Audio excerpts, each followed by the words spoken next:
Guys, di kinaya ng motor today kasi umulan, napakaputik.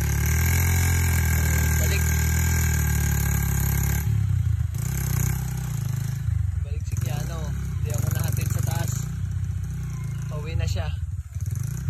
Ako ulit mag-isa doon sa bukid. Di kinaya.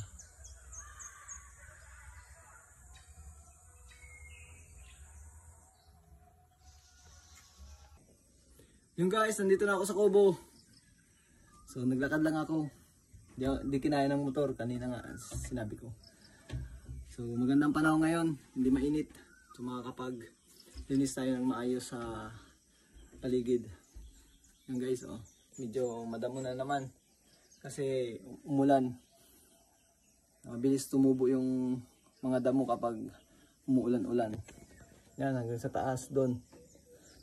At saka nandito na pala guys yung yung gagawin natin pambakod. Pakita ko sa inyo yung mga nakuha ng kasama natin na pambakod.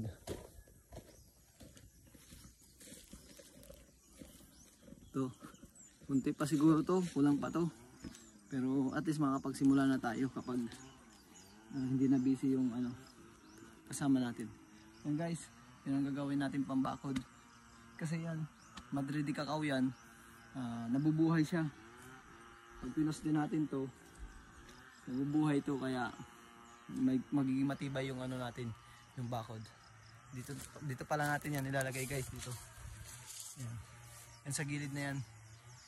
Hanggang doon sa taas. Punta doon sa taas. Hanggang doon. Hanggang sa ganun, meron na tayong bakod. Magtanim man tayo dito, hindi na papasukin ng mga hayop. So, kailangan pa natin linisan. Ngayon, yun ang gagawin ko. Maglilinis ako dito. Ganda sa taas. Yun. Medyo mataas na yung mga damo. So, yun guys. Linis tayo.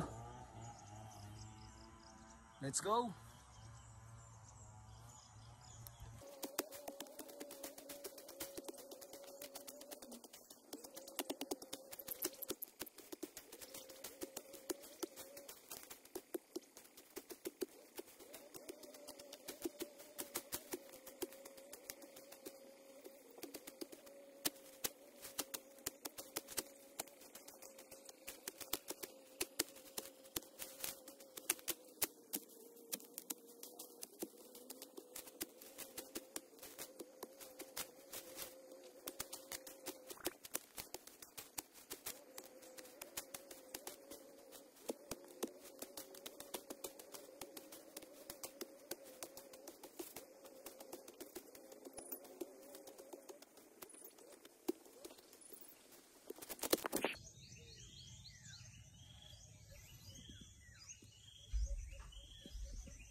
Kunin na muna natin to guys, mga pantanim na niyog.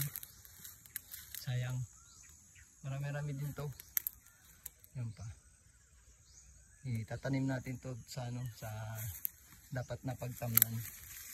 Sayang kasi nito guys, kailangan bunutin natin to dito kasi di naman to gaganda ng bunga dito kasi nagdidikit-dikit na sila.